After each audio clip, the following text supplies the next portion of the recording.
안녕하십니까. 유니시티 코리아 유여림입니다. 반갑습니다. 오늘의 건강 공부 주제는 암 재발, 면역 항암제, 사이토카인 폭풍 이런 순으로 함께 나눠보겠습니다. 환자혁명 책을 가지고 기본으로 하여서 함께 보는 시간입니다. 건강공부 42번째로 환자혁명 책을 이어가겠습니다. 암 재발에 대해서 먼저 말씀드리면 우리가 혹이라고 하는 것이 암이라는 질병의 실체가 아니고 질병의 결과물이며 눈에 띄게 나타나는 하나의 증상입니다. 원인을 제거하지 않고 혹만 떼어내거나 혹만 죽이는 치료 결과는 어떻게 될까요? 암 치료라고도 할 수 없지만 혹만 제거하면 반드시 암이 재발합니다.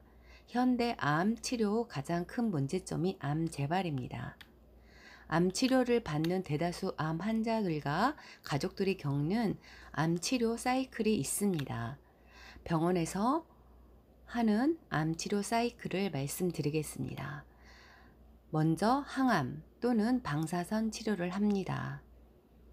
그 다음 펫 스캔이나 CT 스캔 검사를 통해서 암 크기 변화를 관찰합니다. 그 다음은 당연히 치료에 반응해 암 크기가 줄어들어 있음을 확인합니다. 그 결과 환자도 좋아하고 의사도 좋아합니다.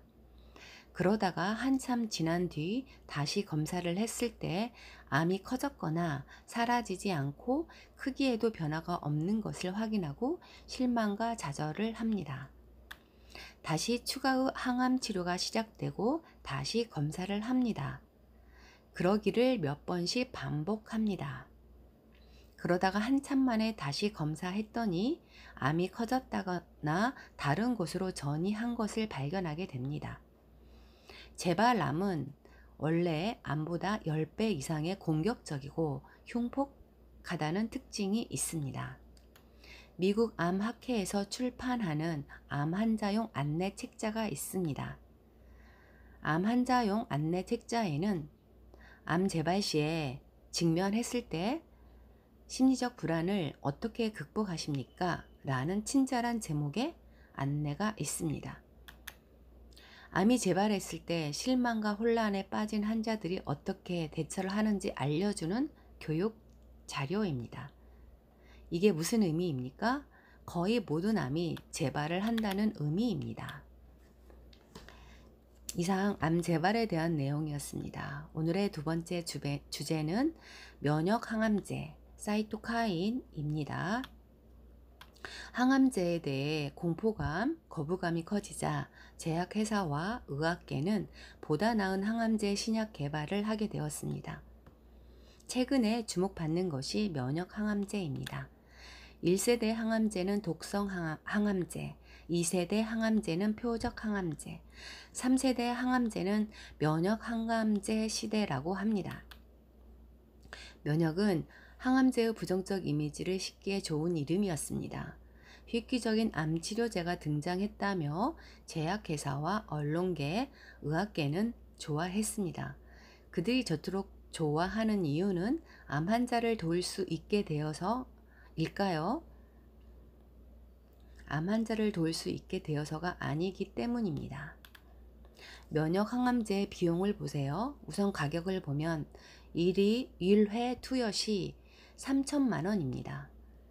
여보이라는 정맥 주사를 통해서 면역 항암제를 투여했을 때 3주마다 총 4회 투여하면 60kg 성인 환자가 1회 투여 시 약 3천만 원 비용이 듭니다. 3개월이면 1억 2천만 원 정도 값이 듭니다. 면역 항암제라는 개념이 성공적으로 안착하는 듯 하자 제약회사 노바티스가 이 사업에 또 뛰어들었습니다. 노바티스 제약회사는 어떤 회사냐 하면은 존슨앤존슨과 매출액 규모 세계 1위를 다투는 거물급 제약회사입니다. 세계 각국에서 불법과 편법으로 반복적으로 편법을 반복적으로 저질러 왔습니다. 2015년 8월 26억 원이라는 불법 리베이트를 제공한 혐의로 대표 임원들이 불기소 기소되기도 했습니다. 이런 기업들이 우리의 건강을 책임진다고 생각하십니까? 노바티스를 보면 면역항암제가 더 우려되었는데 아니나 다를까 면역항암제가 하나둘씩 문제를 일으키기 시작했습니다. 면역항암제 부작용 첫째, 심장 발작입니다. 심장 발작으로 사망하는 사례가 속출하면서 치명적 심장 손상 위험이 있다라고 미국 학회지에 보고하였습니다. 조류 독감 때 자주 언급된 두 번째 부작용은 사이토카인 폭풍을 일으키기도 한다는 것입니다. 그럼 사이토카인은 무엇인지 알아보겠습니다. 외부에서 바이러스가 침투하면 이에 대응하는 것이 사이토카인이라는 면역 물질입니다. 그런데 사이토카인 폭풍이라고 하는 것은 과다할 경우에 정상세포까지 공격하는 일종의 과잉 면역 반응이 사이토카인 폭풍이라는 뜻입니다. 이게 또 심하게 되면 사망에 이를 수 있고 제1당뇨병을 유발한다고 합니다. 2015년 면역항암제 효과 및 안정성 연구들이 쏟아져 나온 지 1년 만에 이런 부작용이 속출하게 되었습니다. 이상 오늘은 암 재발과 면역항암제에 대해서 알아보았습니다. 부작용 없이 자연 치유를 원하시고 면역력 높이는 데에 관심이 있는 분은 저에게 상담하시면 친절한 상담해 드리겠습니다.